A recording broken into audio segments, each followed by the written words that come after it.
नमस्कार। राजस्थान पत्रिका का स्तंभ हेरिटेज विंडो गाथा जयपुरी में आपका हार्दिक स्वागत है। मैं हूं पूजा सिंह। दर्शकों, फिर हेरिटेज विंडो लेकर आया है एक रोचक जानकारी आप लोगों के लिए। जैसे आज कोरोना काल में 50 व्यक्तियों से अधिक किसी कार्यक्रम, किसी समारोह में हम एकत्रित नहीं हो सकते। इसका एक नियम लागू है। बिल्कुल इसी प्रकार एक दौर आया था जयपुर में। भारत पाकिस्तान युद्ध के दौरान हमारे यहाँ अनाज की बहुत कमी आ गई थी और हमारे यहाँ व्यवस्था की गई कि उस समय भी 50 से अधिक व्यक्तियों का भोजन करने पर कड़ा दंड का प्रावधान रखा गया।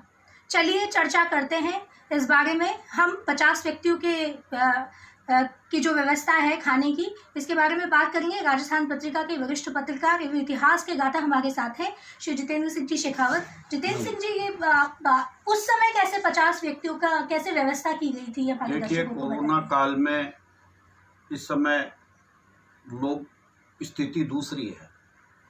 आज अनाज की कमी नहीं है, लेकिन आज स्थिति ये है कि एक दूसरे से सामाजिक दूरी रखने के लिहाज से सरकार ने लोगों के इकट्ठा होने पर रोक लगाई है। चाहे वो खाना हो, चाहे पार्टियां हो, चाहे होटलों के कार्यक्रम हो। एक ज़माना वो आया था जब द्वितीय विश्व युद्ध आया या फिर भारत और पाकिस्तान की लड़ाई हुई। खास तौर से समस्या अनाज की पैदा जब हुई जब भारत और चीन के बीच में युद्ध हुआ, और उस समय अनाज की देश में बहुत ज़्यादा कमी हो गई थी। लोग भूखे मरने लग गए थे।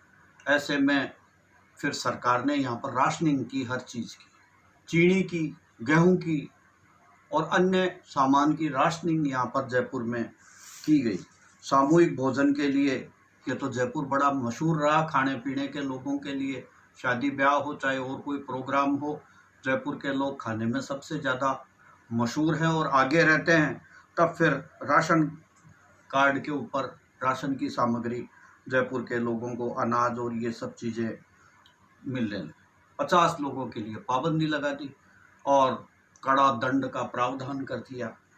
निगाह रहती थी उस समय सरकार के अधिकारियों की, रसद अधिकारियों की, और दंड अधिकारी नियुक्त कर दिए गए कि कहीं पर ऐसा न हो कि शादी ब्याह में 50 से ज़्यादा लोगों, सुबह 50 लोगों का खाना होगा बारात वालों का, और 50 जो मांडे वाले लोग हैं, लड़की वाले, उनका खाना होगा। उससे ज़्यादा अगर कोई खाना बनता दिखता तो वो उस पर तुरंत छापा मार देते। और फिर उस समय सामाजिक लिहाज भी इतना ज़्यादा था लोगों का कि लोग इससे ज़्यादा खाना भी नहीं बनाते थे, क्योंकि पकड़े जाने पर बदनामी होने का बहुत ज़्यादा उनको डर रहता था। और उन दिनों मोटे आटे से बना गुड़ का सीरा, जिसको हलवा बोलते हैं, गुड़ का सीरा बनता था। झरके, भुजिए, चोगनी के लड्डू और मक्खन के बड़े परोसने का रिवाज था। द्वितीय विश्व युद्ध के कारण अनाज की कमी हो गई और महंगाई बढ़ गई। तब जयपुर में गेहूं, बाजरा आदि के दाम बढ़ गए। रियासत के प्रधानमंत्री थे राजा अमरनाथ अटल। उन्होंने अनाज बाहर भेजने पर रोक लगा दी।